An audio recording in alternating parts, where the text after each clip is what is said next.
तो big boss 19 का finale हो गया और ट्रॉफी, जैसा कि कई लोग कह रहे थे, गौरव खन्ना के हाथ ही गई। हाँ, इसमें कोई बहुत बड़ा सरप्राइज तो नहीं था। नहीं, सरप्राइज नहीं था।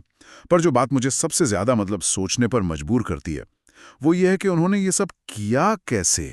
मतलब बिना किसी बड़े झगड़े, बिना किसी ड्रामा के, एक ऐसा शो जो चीखने चिल्लाने पर चलता है, वहां सबसे शांत आवाज जीत गई। बिल्कुल। और ये सिर्फ बिग बॉस की जीत नहीं है। हमें ये भी याद रखना चाहिए कि वो पहले सेलिब्रिटी मास्टर शेफ भी जीत चुके हैं। हाँ, तो मतलब दो बिल्कुल अलग तरह के रियलिटी शो, और दोनों में जीत ये दिखाता है कि उनकी अपील वो एक खास तरह के दर्शक तक ही सीमित नहीं है। सही कहा। बिग बॉस में भी उनकी एंट्री बहुत बहुत सधी हुई थी। एक मजबूत इमेज तो थी, पर उन्होंने उसे किसी पर थोपा नहीं। वही तो। उन्होंने घर में आते ही कोई गैंग बनाने की कोशिश नहीं की, जो कि आमतौर पर कंटेस्टेंट सबसे पहले करते हैं। हाँ, वो सबसे बात करते थे, पर किसी एक ग्रुप का हिस्सा नहीं बने।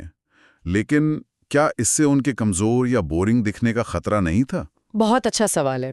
और यही उनकी रणनीति का सबसे दिलचस्प हिस्सा है। उन्होंने झगड़ों से दूरी तो बनाई, लेकिन ऐसा नहीं कि वो मुद्दों पर अपनी राय नहीं रखते थे, पर उनका तरीका अलग था। एग्जैक्टली। उनका तरीका चिल्लाना नहीं, बल्कि शांति से अपनी बात रखना था। और मुझे लगता है दर्शकों ने इस ठहराव को कमजोरी नहीं, बल्कि परिपक्वता के तौर पर देखा। शायद आज के दौर में जहां हर तरफ इतना शोर है, स्क्रीन पर एक शांत और सुलझा हुआ चेहरा देखना अच्छा लगा हो। बिल्कुल। और उनका वो पारिवारिक मूल्यों वाला एंगल भी बहुत काम आया। उसने उन्हें एक भरोसेमंद चेहरा बना दिया। और शायद यही शांत स्वभाव उनकी सबसे बड़ी ताकत बना उस टिकट टू फिनाले टास्क में। वो एक मनोवैज्ञानिक खेल था, है ना? बिल्कुल। वो कोई साधारण फिजिकल टास्क था ही नहीं, वो तो धैर्य और मानसिक सहन शक्ति की परीक्षा थी। घंटों तक एक ही पोजीशन में टिके रहना। हाँ, ज्यादातर लोग बेचैन हो गए, गलतियां कर बैठे, लेकिन गौरव का संयम और फोकस वो कमाल का था। उस एक टास्क ने सब कुछ बदल दिया। बिल्कुल। उसने दिखा दिया कि उनका शांत दिखना उनकी कमजोरी नहीं, बल्कि उनका सबसे बड़ा हथियार है। उस एक जीत ने उन्हें सीधे टॉप 5 में पहुंचा दिया। और आखिरी हफ्तों के नॉमिनेशन के तनाव से भी बच गए। हाँ। तो रणनीति के अलावा रिश्तों की भी बात करनी होगी। मृदुल तिवारी के साथ उनका जो रिश्ता था, वो बहुत असली लगा। बहुत ज्यादा।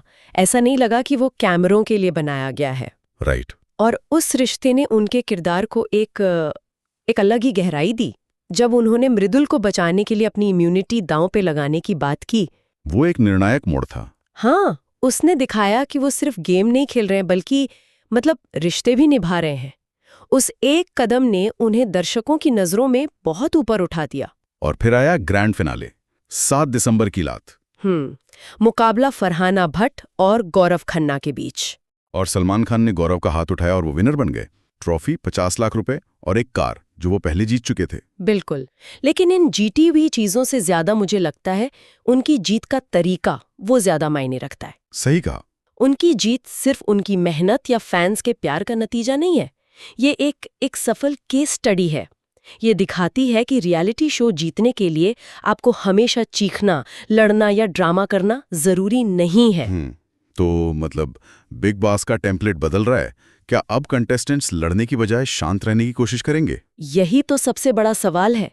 क्या गौरव खन्ना की जीत एक अपवाद है जो उनके खास व्यक्तित्व की वजह से हुई, या ये वाकई बिग बॉस जैसे हाई ड्रामा शो के लिए एक नया विनिंग फॉर्मूला बन सकता है? ये सोचने वाली बात है। क्या अगले सीजन में हमें और भी गौरव खन्ना देखने को मिलेंगे, या फिर ये शांत रणनीति इस शोर में फिर कहीं खो जाएगी?